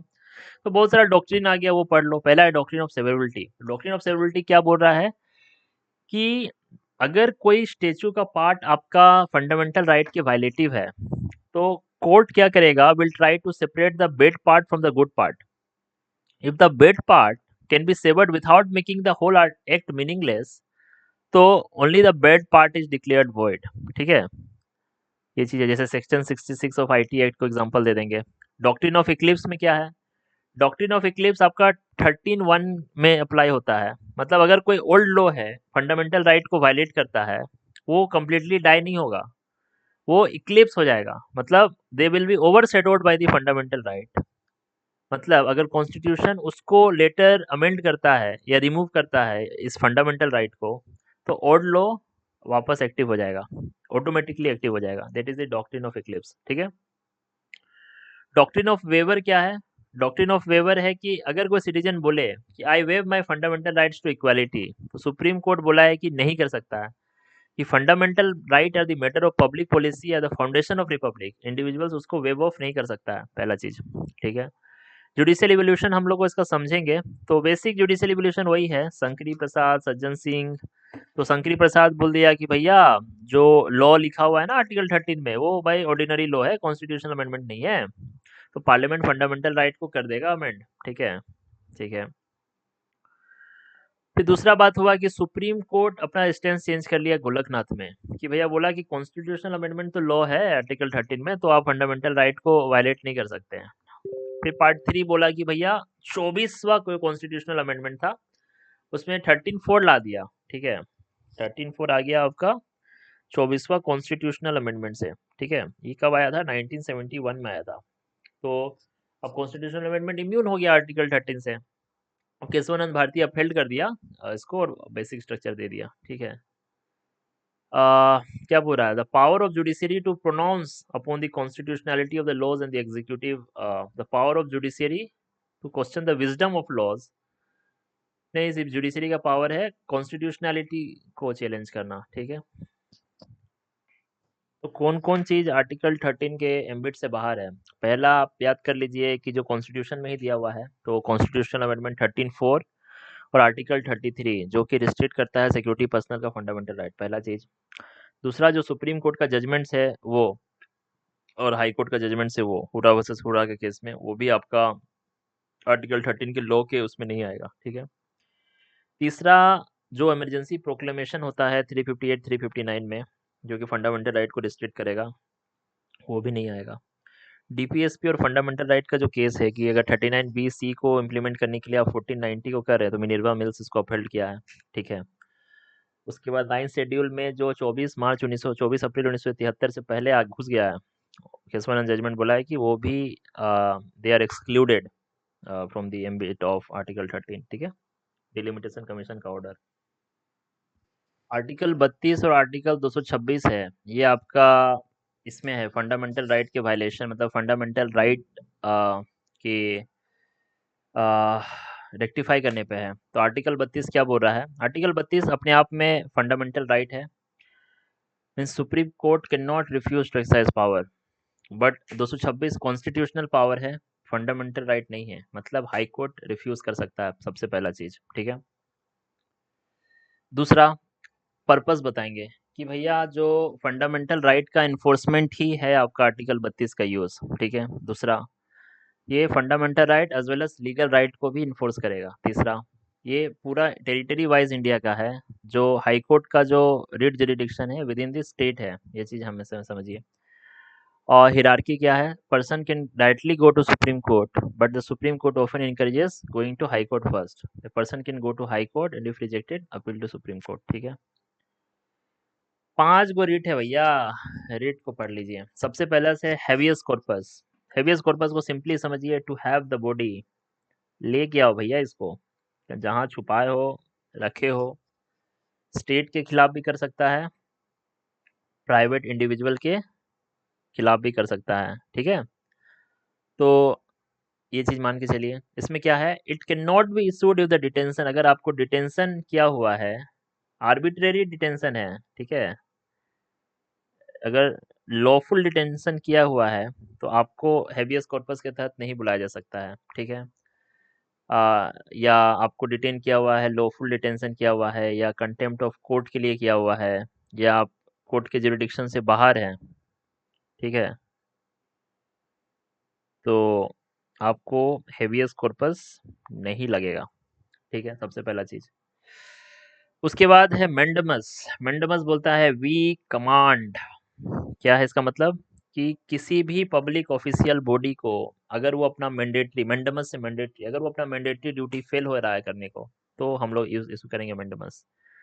पर मेंडमस इशू नहीं होगा प्रेसिडेंट ऑफ इंडिया के खिलाफ, गवर्नर के खिलाफ, ये चीज याद रखिएगा, या chief justice of high court जो कि जुडिशियल कैपेसिटी में काम कर रहा है, ठीक है, ये भी है।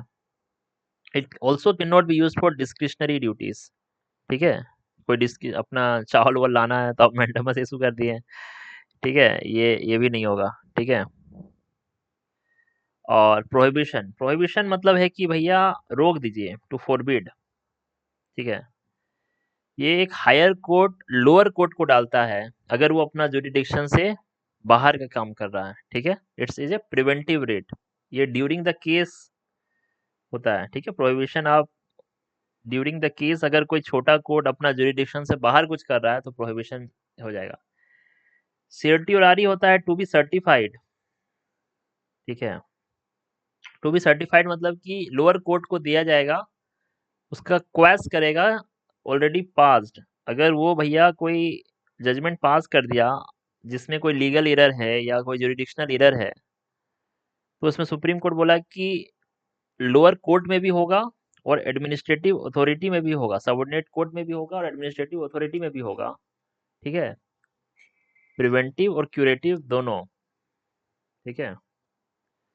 ऊपर वाला बस प्रिवेंटिव है, ये प्रिवेंटिव भी है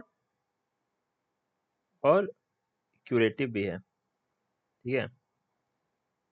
उसके बाद quo warranto. Quo warranto by what authority? अगर कोई इलीगल असरपेशन हो रहा है पब्लिक ऑफिस का, तो ये कोई भी इंटरेस्टेड पर्सन क्वो वारंटो जारी कर सकता है, ठीक है।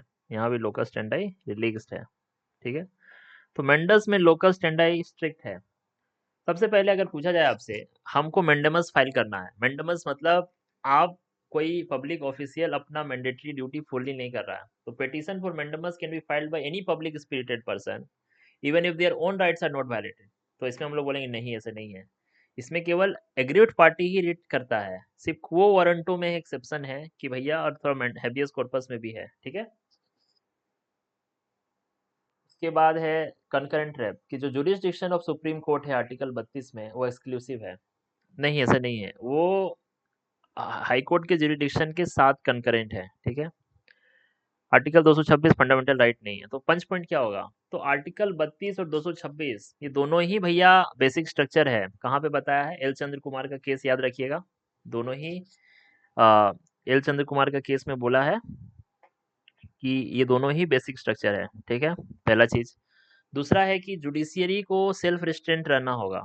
मतलब सुप्रीम कोर्ट पिटिशनर्स को बोल रहा है कि भैया, आप अपना पहले हाई कोर्ट में एग्जॉस्ट करके आइए, तब आइए सुप्रीम कोर्ट, डायरेक्ट मत पहुंच जाइए, ठीक है।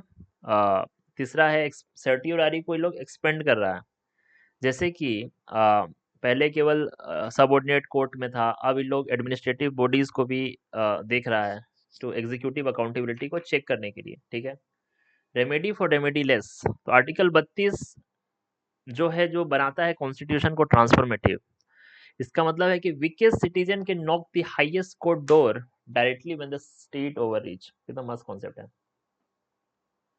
So with reference to writ पे बहुत सारा क्वेश्चन आया है। Mandamus will not lie private organisation unless it is interested in public duty. तो मैंडेमस प्राइवेट में लगेगा कि नहीं लगेगा? तो प्राइवेट में लग जाएगा अगर वो पब्लिक ड्यूटी कर रहा होगा। Mandamus will not lie against company even though it may be a government company. तो भाई, कंसीडर द फॉलोइंग स्टेटमेंट, क्या पूछा है? Which of the following are correct? A public minded person can be petitioner to move. तो तीसरा तो सही है भैया, तीसरा सही है। अब हमको पता करना है दूसरा। Mandamus will not lie against a company even though it may be a government company. नहीं लग जाएगा मंडमस उस पे, क्योंकि अगर वो पब्लिक ड्यूटी कर रहा है। तो पहला तो सही है, पहला तो सही है। 1 2 3 3 ओनली होगा क्या? 3 ओनली तो है नहीं।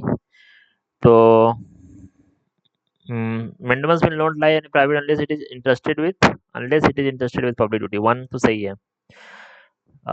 Even though it may B government company, 1 and 3 होगा, ठीक है। A writ of prohibition is issued by Supreme Court और High Court to prohibition और certiorari। prohibition हुआ कि अभी हम आपको रोक रहे हैं, वो ड्यूरिंग द केस। तो lower court prohibiting continuation of the proceeding of the cases. Parliament नहीं होगा, गवर्नमेंट ऑफिसर नहीं होगा, यही होगा, सी होगा, और क्या होगा? ये फंडामेंटल राइट्स को खत्म करते हैं। तो सबसे पहला है आर्टिकल 33। तो आर्टिकल 33 क्या बोल रहा है? कि पार्लियामेंट लॉ बना के क्या कर सकता है? किसी भी आर्म फोर्सेस, पैरामिलिट्री फोर्स या पुलिस ऑफिसर्स, इंटेलिजेंस एजेंसी का फंडामेंटल राइट ले सकता है। क्यों? To ensure the proper discharge of the duties and the maintenance of discipline among them. To ensure the proper discharge of the duties and discipline. तो ये duties और maintenance of discipline among them बनाने के लिए आपका ये है। दूसरा, only parliament has the power to make laws under article 33। सही है। State legislature can not make such law even though police state subject है। मतलब पुलिस का अगर हमको रिस्ट्रिक्ट करना है तो स्टेट नहीं बना सकता है, ठीक है। Member of the arm forces, वो इंटरप्रेट ये किया गया है, तो सिविलियन एम्प्लॉय जो है आर्म फोर्सेस का, वो भी इंक्लूड है, ठीक है। लॉज जो है अंडर आर्टिकल 33, ये कम्प्लीटली एक्सक्लूड करेगा writ jurisdiction of supreme court regarding court martial decision, except जहां फंडामेंटल राइट का वायलेशन होगा, इन्वॉल्व सिविल जुरिडिक्शन और डिनायल ऑफ जस्टिस। मतलब बेसिकली आर्मी एक्ट है, एयरफोर्स एक्ट है, नेवी एक्ट है, इसमें कोर्ट मार्शल को आप जाके आर्टिकल 32 के तहत नहीं कर सकते हैं काम, ठीक है। क्या बोल रहा है? पुलिस स्टेट सब्जेक्ट है under the 7th schedule. State legislature can restrict the fundamental right of state police personal. नहीं, आर्टिकल 33 का वायलेशन हो जाएगा। जुडिशियल रिव्यू क्या है? Law must pass under article 33 can challenge in supreme court for violating article 14। नहीं, नहीं कर सकता है, ठीक है। आर्टिकल 34 क्या है? Martial law. आर्टिकल 34 बोल रहा है कि भैया, कि फंडामेंटल राइट्स रिस्ट्रिक्ट हो जाएगा जब मार्शियल लॉ इन प्लेस होगा within territory of India. इसमें पहला है act of indemnity. Act of indemnity क्या होता है कि पार्लियामेंट को प्रोटेक्ट करेगा to protect from legal consequences. ठीक है, पार्लियामेंट का मतलब क्या, कोई भी गवर्नमेंट सर्वेंट या कोई भी पर्सन जो कि उस मार्शल लॉ को इन्फोर्स कर रहा हो, ठीक है, तो आप उसको कंडेम नहीं कर सकते हैं या उसको लीगल कॉन्सिक्वेंस के लिए पनिश नहीं कर सकते हैं ड्यूरिंग दैट पीरियड। ठीक है, parliament can also validate any reason passed or punishment inflicted under martial law. Martial law में कुछ भी पास हो सकता है, मतलब प्रोटेक्शन है लीगल कॉन्सिक्वेंसेस से। ठीक है, minority untouchability, the term martial law is nowhere defined. तो मार्शियल लॉ भी डिफाइंड नहीं है। ठीक है, इसके बाद नेशनल इमरजेंसी, तो मार्शियल लॉ नेशनल इमरजेंसी नहीं है। नेशनल इमरजेंसी आर्टिकल 352 है, मार्शियल लॉ दूसरा चीज है। तो मार्शियल लॉ अफेक्ट करेगा फंडामेंटल राइट को, नेशनल इमरजेंसी बहुत चीज को अफेक्ट कर देगा। National emergency centre state revenue legislative power, तो नेशनल इमरजेंसी जो ब्रॉड टर्म, मार्शियल लॉ सिर्फ फंडामेंटल राइट को आपको अफेक्ट करेगा। ठीक है, तो उसके बाद martial law is an impose in specific area to restore order. ठीक है, नेशनल इमरजेंसी होल कंट्री में लगता है, ये चीज आप समझिए। तो imposition of martial law automatically suspends the writ of habeas corpus, तो इसमें बोला कि नहीं, तो सुप्रीम कोर्ट बोला है कि declaration of martial law does not automatically result in the suspension of the writ of habeas corpus. मतलब हेबियस कॉर्पस अभी भी मार्शियल लॉ के समय भी लगेगा, ऐसा नहीं है कि मार्शियल को लॉ लगा के अंडरग्राउंड कर दिए सब कोई को। ठीक है, फिर martial law impose under specific provisions laid out in constitution, so कोई एक्सप्लिसिट प्रोविजन नहीं है मार्शियल लॉ लगाने का। ठीक है, ये चीज है।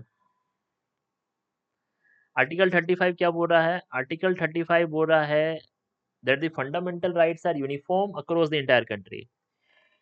It dictates that the power to make laws to give effect to certain specified fundamental rights shall vest only in the parliament and not in state legislation। मतलब आर्टिकल 35 बोलना चाह रहा है कि जो फंडामेंटल राइट्स है वो यूनिफॉर्म हो एंटायर कंट्री में।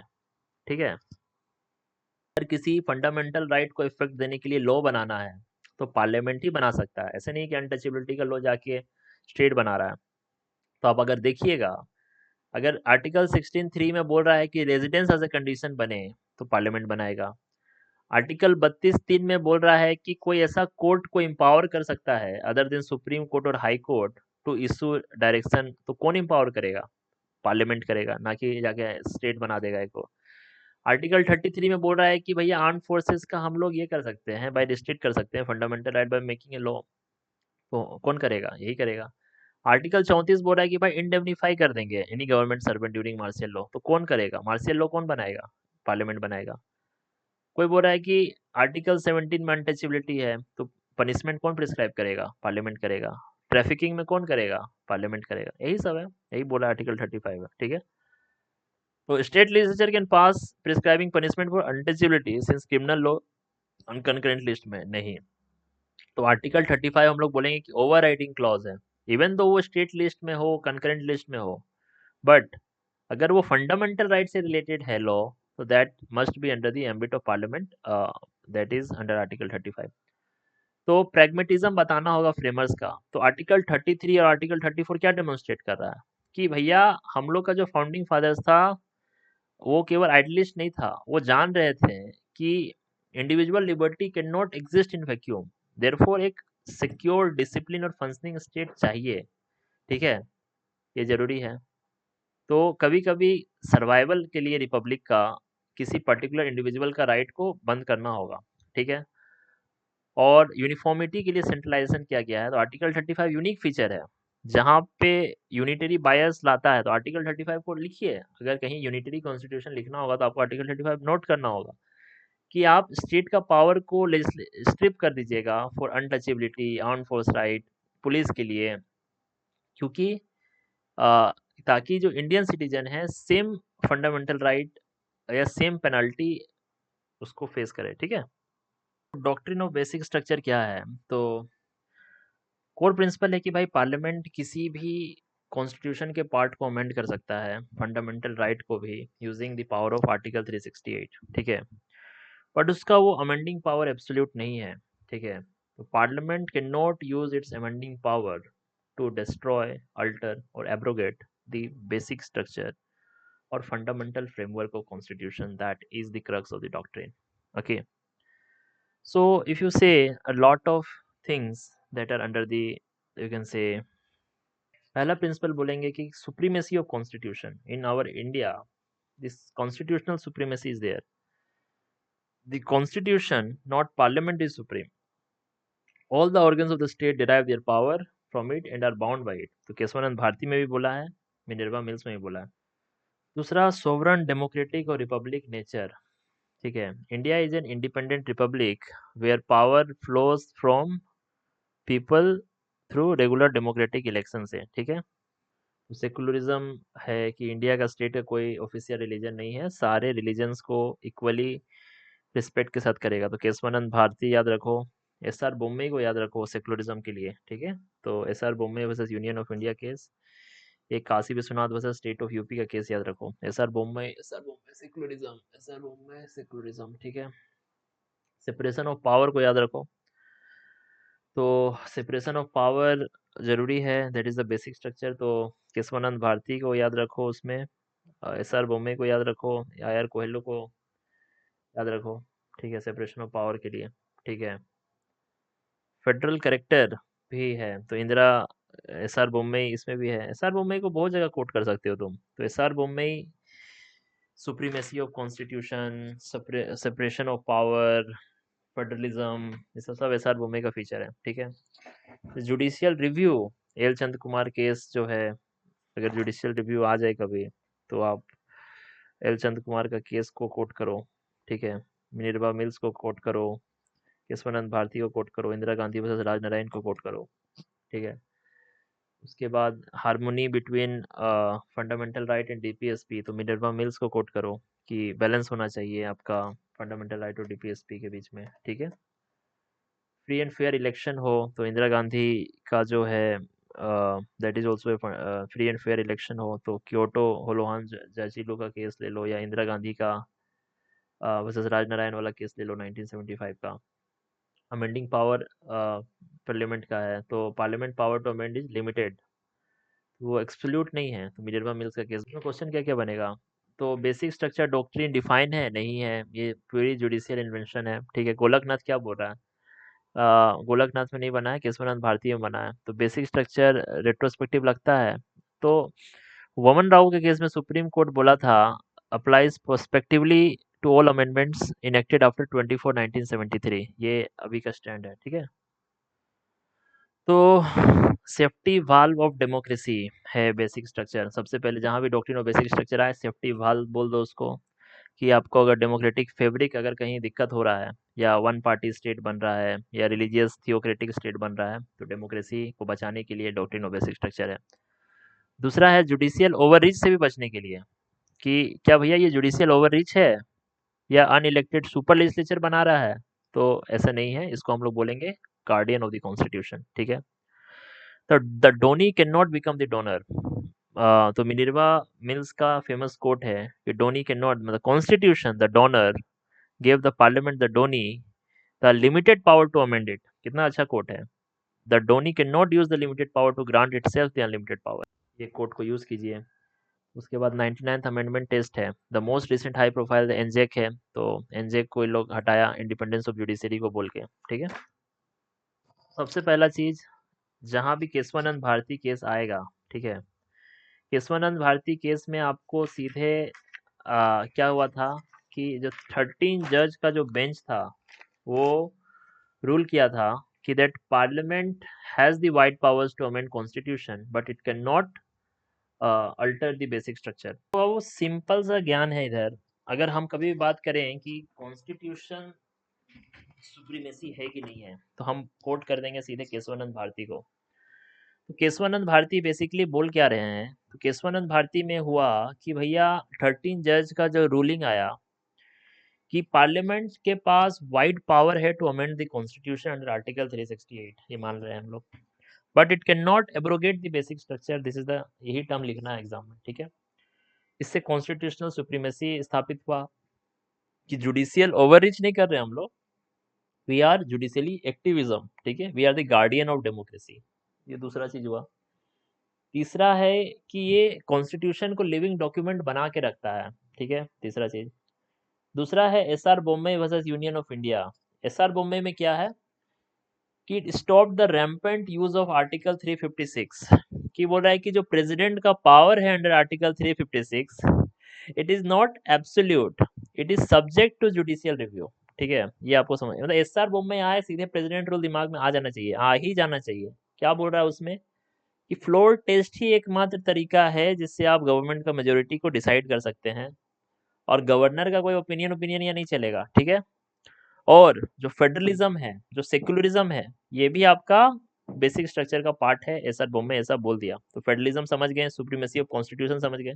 तो कहीं भी जहाँ सेंट्रल स्टेट रिलेशन का बात आ जाए, गवर्नर का रोल का बात आ जाए, सीधे एसआर बोम्बे कोट कीजिए। ठीक है, आप मिनर्वा मिल्स को समझे हैं, आप ऐसे दिखाइए कि मिनर्वा मिल्स का अगर आप केस देखिएगा तो बेसिकली क्या बोल रहा है मिनर्वा मिल्स कि जो 42वां कॉन्स्टिट्यूशन में जो डीपीएसपी को बहुत ज्यादा पावर दे दिया था, उसको इन लोग स्ट्रक डाउन किया, और फेमस कोट बोला कि डोनर कैन नॉट, क्या था जी, donee can't become the donor. ठीक है, तो डोनर मीन्स जो कॉन्स्टिट्यूशन आपको पावर दे रहा है, आप उसी को अमेंड करके अनलिमिटेड पावर गेन नहीं कर सकते हैं।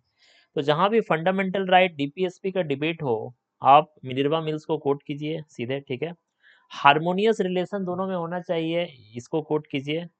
देर are the limits of the power, uncheck जो अथॉरिटी है उसको चेक करने का पावर है। तो there is an IR Coelho case. तो आयर कोहेलो केस क्या है कि जो 9th schedule is not a blanket है। ठीक है, तो 24 अप्रैल 1973 के बाद जो भी 9th शेड्यूल में डला है, they are subject to judicial review if they violate the 14, 1921 और द बेसिक स्ट्रक्चर। ये सिंपल बात आयर कोहेलो बोल दिया है। ठीक है, आयर कोहेलो देर से हुआ है, उससे पहले सेम बात वमन राव बोला है। वमन राव बोला है कि there would be A prospective over ruling in case of the doctrine of basic structure, not the retrospective ruling. ठीक है, ये सिंपल बात समझना है वमन राव के केस में। फिर इंदिरा गांधी वर्सेस राजनारायण का केस है। इंदिरा गांधी वर्सेस राजनारायण में बोला जा रहा है कि फ्री फेयर इलेक्शन है, जो रूल ऑफ लॉ है, जो जुडिशियल रिव्यू है, ये सब बेसिक स्ट्रक्चर का पार्ट है, आप इसको समझ लीजिए। ठीक है, तो उसमें क्या हुआ था कि बेसिक 39 कॉन्स्टिट्यूशनल अमेंडमेंट पे बात हो रहा था कि जो प्राइम मिनिस्टर और स्पीकर को डाल दिया गया था। क्योटो जो होलोहान वर्सेस जाचिलू का केस है, वो आपका 10th शेड्यूल के ऊपर है कि जो स्पीकर का जो रोल है वो कोई परमानेंट नहीं है, क्योंकि स्पीकर एज ए ट्रिब्यूनल वहाँ एक्ट कर रहा है एज क्वाजी जुडिशियल कैपेसिटी। तो court has the power to review that. ठीक है, एल चंद्र कुमार का केस आपका ट्रिब्यूनल केस मानिए, तो जो भी आपका आर्टिकल 32, 226 या डॉक्ट्रिन ऑफ बेसिक स्ट्रक्चर के अंदर आया है, रीड जुरिडिक्शन, तो ये आप समझिए इसी के तरीके से आया है। ठीक है, इंडिपेंडेंस ऑफ जुडिशरी क्या बेसिक स्ट्रक्चर है, parliamentary system of government basic structure है, याद रखिए भैया। फ्री एंड फेयर इलेक्शन तो क्योटो हलवान से पढ़ लिए। पार्लियामेंट्री डेमोक्रेसी और जो मल्टी पार्टी सिस्टम है वो भी आपका बेसिक स्ट्रक्चर है। ठीक है, फिर राइट में अगर आप देखा जाए तो प्रियम्बल में जो राइट्स है, ऑब्जेक्टिव्स है, वो बेसिक स्ट्रक्चर है, मानना होगा। ठीक है, जो अगर हम लोग डीपीएसपी में जो सोशियो इकोनॉमिक जस्टिस का बात किए हैं, बहुत जन जिसके आधार पे ये सब लैंड रिफॉर्म्स आ रहा है, क्या वो बेसिक स्ट्रक्चर है? हाँ भैया, वो भी बेसिक स्ट्रक्चर है। ये केशवानंद भारती में भी बोला गया है और Bhim Singh versus union of India में भी बोला गया है, ये चीज याद रखिए। बैलेंस, हार्मोनियस बैलेंस होना चाहिए, ये याद रखिए मिनर्वा मिल्स केस में। फिर आपका सेक्युलरिज्म में, फिर एसआर बोम्बे, देखिए एसआर बोम्बे फेडरलिज्म और आपका सेक्युलरिज्म, इस सब में तुरंत तुरंत एसआर बोम्बे को कोट कीजिए। आदि Visvesvaraya, Kesavananda Bharati, principles behind fundamental right, वो भी उसको भी कीजिए। आयर कोहेलो 2007 में आया था, वोमन राव 1981 में आया था, मिनर्वा मिल्स 1980 में आया था। ठीक है, फेडरलिज्म है, एसआर बोम्बे को कोट कीजिए, सेपरेशन ऑफ पावर को कोट कीजिए, रूल ऑफ लॉ को कोट कीजिए, सब ये सब बेसिक स्ट्रक्चर है। ठीक है, चलिए यहाँ तक समझ गए। अभी तक हम लोग क्या क्या जान गए हैं, तो हम लोग जान गए हैं डॉक्ट्रिन ऑफ बेसिक स्ट्रक्चर, उसके बाद हम लोग जान गए हैं डॉक्ट्रिन ऑफ पेरेंट्स पेट्री, उसके बाद हम लोग जान गए हैं डॉक्ट्रिन ऑफ इक्लिप्स, आर्टिकल 13(1) के लिए, आर्टिकल 13(2) के लिए डॉक्ट्रिन ऑफ सेवरेबिलिटी। उसके बाद अभी हम लोग पढ़ने वाले हैं डॉक्ट्रिन ऑफ कलरेबल लेजिस्लेशन। समझते हैं डॉक्ट्रिन ऑफ कलरेबल लेजिस्लेशन को। बेसिक मैक्सिम कहीं भी लिख दीजिए, what you can not do directly you can not do indirectly, यही चीज है कि ये है लेजिस्लेटिव कॉम्पिटेंस के बारे में। मतलब बोला जा रहा है कि अगर हम लोग बांट दिए हैं आपका 7th शेड्यूल में यूनियन लिस्ट और स्टेट लिस्ट को, जो सेपरेशन ऑफ पावर है, जो कि बेसिक स्ट्रक्चर है इन टर्म्स ऑफ कौन से केस में है, एसआर बोम्बे में बोल दो या तुम्हारा you can say Eyre Coelho में बोल दो, केशवानंद भारती में बोल दो, ठीक है। तो मान लीजिए कोई लेजिस्लेचर के पास पावर नहीं है किसी सब्जेक्ट पे बनाने का, तो उसको बाईपास करने के लिए वो किसी लॉ को डिसगाइज करके बना सकता है। तो सुप्रीम कोर्ट बोला कि भाई आप कलर नहीं कर सकते हैं, और स्ट्रिक्ट स्ट्राइक डाउन किया to encroach the forbidden territory, ठीक है। तो डॉक्ट्रिन चेक करता है कि जो लेजिस्लेचर है उसके पास पावर है कि नहीं पास लॉ करने, मोटिव चेक नहीं करता है, बस उसको जुरिडिक्शन है कि नहीं उसको पास करने का। अगर इवन दो अगर वो गुड इंटेंशन से भी पास हुआ है, उसके पास कॉन्स्टिट्यूशनल पावर नहीं है, ये कलरेबल माना जाएगा, वॉइड माना जाएगा, ठीक है। गजपति नारायण देव स्टेट ऑफ उड़ीसा के केस में इसको ये किया गया था कि अगर मोटिव ऑफ लेजिस्लेचर इरेलेवेंट है तो constitutional competence only constitutional competence ही मैटर करेगा, ठीक है, ये चीज याद रखिए। दूसरा है doctrine of pith and substance. इसमें है कि क्या है क्या है करेक्ट लॉ का असली करेक्टर, ट्रू नेचर, वो जानने के लिए doctrine of pith and substance है। इसका मतलब है कि कलरेबल लेजिस्लेशन का डिफेंस मैकेनिज्म है doctrine of pith and substance. इसमें बताया जा रहा है कि जो कॉम्प्लेक्स मॉडर्न इकोनॉमी है, इसमें it is impossible for a law on state list to not accidentally touch something on the union list, ठीक है। अगर कोई इंसिडेंटल इंक्रोचमेंट होता है, ठीक है, incidental encroachment is the word that the court look करेगा पिथ एंड सब्सटेंस का कि क्या है कोर इसेंस लॉ का, ठीक है। सो अगर if the code of the law that belongs to state list it remain entirely valid, it edges bleed slightly into the union list, मतलब चलेगा, थोड़ा सा गड़बड़ कर देने से भी चलेगा। मतलब इसका ये कब यूज किया था, अगर supreme court rigid federalist from, मतलब ऐसा नहीं है कि एकदम रिजिड ही कर दिया जाए कि आप तुरंत जाके डॉक्ट्रिन ऑफ कलरेबल लेजिस्लेशन बोल के चले गए, ऐसे नहीं है। जैसे कि लैंडमार्क केस हुआ था state of Bombay versus F N Balsara. जैसे बॉम्बे गवर्नमेंट लिक्वर को बैन कर दिया था, ठीक है। अब सेंटर बोला कि भैया ये तो इम्पोर्ट एक्सपोर्ट जो है यूनियन का सब्जेक्ट है, तो सुप्रीम कोर्ट बोला नहीं, यहाँ पीथ एंड सब्सटेंस लगेगा, ये जो लॉ है ये पब्लिक हेल्थ के तहत बना है, और स्टेट का जो लिक्वर कंट्रोल है, थोड़ा सा अगर इंसिडेंटल इंक्रोचमेंट हो भी गया इंपोर्ट पे तो माफ किया जा सकता है, ठीक है। ये doctrine of pith and substance है, एकदम अच्छा से पता कीजिए। There is a doctrine of proportionality. Doctrine of proportionality क्या है, don't use a sledge hammer to crack a nut, this is very common maxim, ठीक है। तो इसमें क्या बोलना है आप लोग को, डॉक्ट्रिन ऑफ प्रोपोर्शनैलिटी क्या बोलता है कि अगर आप किसी फंडामेंटल राइट पे रिस्ट्रिक्शन लगाते हैं भैया, ठीक है, वो प्रोपोर्शनेट होना चाहिए in proportion to the objective it sought to achieve, ठीक है। इसका मतलब ये नहीं कि स्टेट मतलब state excessive arbitrary overbroad laws को मतलब ये कर सकता है, मतलब स्टेट कोई भी लॉ को यूज कर सकता है, ठीक है। मतलब ये बचेगा, ऐसे नहीं कि आप छोटा मोटा चीज करने के लिए आप अरेस्ट करने के लिए यूएपीए लगा दिए। तो प्रोपोर्शनैलिटी टेस्ट आया पुट्टू स्वामी जजमेंट में, क्या है, पहला है कि आप लेजिटिमेट गोल बताइएगा भैया कि ये लॉ का कुछ पर्टिकुलर पर्पस है, ऐसे नहीं कैसे ले आए लॉ। दूसरा, आपको रेशनल नेक्सस स्थापित करना होगा कि ये लॉ जो आया है क्या वो गोल से कनेक्ट है, ठीक है। तीसरा, क्या कोई अल्टरनेटिव नहीं है, या एब्सोल्यूट नेसेसिटी है, क्या कोई लेस रिस्ट्रिक्टिव अल्टरनेटिव नहीं है, ये चेक करना होगा। चौथा, कि जो बेनिफिट होने वाला है वो आउटवे करना चाहिए जो लॉस होने वाला है उससे, ठीक है। पुट्टू स्वामी जजमेंट जो आधार केस था उसमें एग्जैक्टली आया था ये वाला केस कि आधार, जैसे कि आधार को प्राइवेट बैंक अकाउंट से जोड़ना था with while upholding it for, मतलब बोला गया कि the supreme court use this doctrine to strike down the part of Aadhaar act जो डिसप्रोपोर्शनेट था, जैसे कि आधार कार्ड को प्राइवेट बैंक अकाउंट या फोन नंबर से लिंक करना, ठीक है, ताकि बल्कि जब गवर्नमेंट सब्सिडीज के लिए आधार को अपहेल्ड किया गया था। ये हो रहा है बट ये मैंडेटरी नहीं है आधार एक्ट के तहत, ठीक है। Then there is a doctrine of legitimate expectation. तो fairness and consistency in administrative action ये होना चाहिए। इसका मतलब क्या है, the law this falls under the article 14। मतलब बोलना चाह रहा है कि if government has made a specific promise to a citizen, ठीक है, और if there is a consistent long standing past practice, the citizen develops a legitimate expectation कि वो चलेगा, ठीक है। अब गवर्नमेंट आके अचानक ये नहीं बोल सकती है कि भैया हम ये रूल्स को चेंज कर रहे हैं और ये बेनिफिट को हटा रहे हैं without a valid public interest और reason and without giving the affected party a fair hearing. एकदम समझ लीजिए, सिंपल सा चीज है, ठीक ना। कोई भी गवर्नेंस कॉन्ट्रैक्ट हो गया, टेंडर हो गया, इसमें आप एब्रप्टली चेंज नहीं कर सकते हैं, या रिट्रोस्पेक्टिव टैक्सेशन लगा दिए, कोई किसी को सडन बैन कर दिए, ठीक है। तो ब्यूरोक्रेसी प्रोडक्टिवली काम करे, that is the doctrine of legitimate expectation. तो Navjyoti cooperation cooperative group housing society versus union of India का केस है। इसमें सुप्रीम कोर्ट बोल रहा है कि लैंड अलॉटमेंट का जो क्राइटेरिया है चेंज करना without giving the societies the chance to hear, ये वायलेटेड है लेजिटिमेट एक्सपेक्टेशन का, ठीक है। हार्मोनियस कंस्ट्रक्शन क्या है? The constitution must be read as a whole, crux है। मतलब कि अगर कॉन्स्टिट्यूशन के दो प्रोविजन एक दूसरे को कॉन्ट्राडिक्ट करते हैं तो कोर्ट ऐसा नहीं करेगा कि भैया एक को डेड कर देगा एक को अलाइव करेगा, वो इस तरह से इंटरप्रेट करेगा कि दोनों को हार्मोनाइज हो और दोनों का इफेक्ट निकले। यही क्रक्स है आपका डॉक्ट्रिन ऑफ हार्मोनियस कंस्ट्रक्शन में, कि जब भी फंडामेंटल राइट और डीपीएसपी में कॉन्फ्लिक्ट होगा तो कोर्ट इसी को करने की कोशिश करेगा, ठीक है। तो केरला एजुकेशन बिल हो गया, मिनर्वा मिल्स केस हो गया, इसमें यही हुआ है, ठीक है।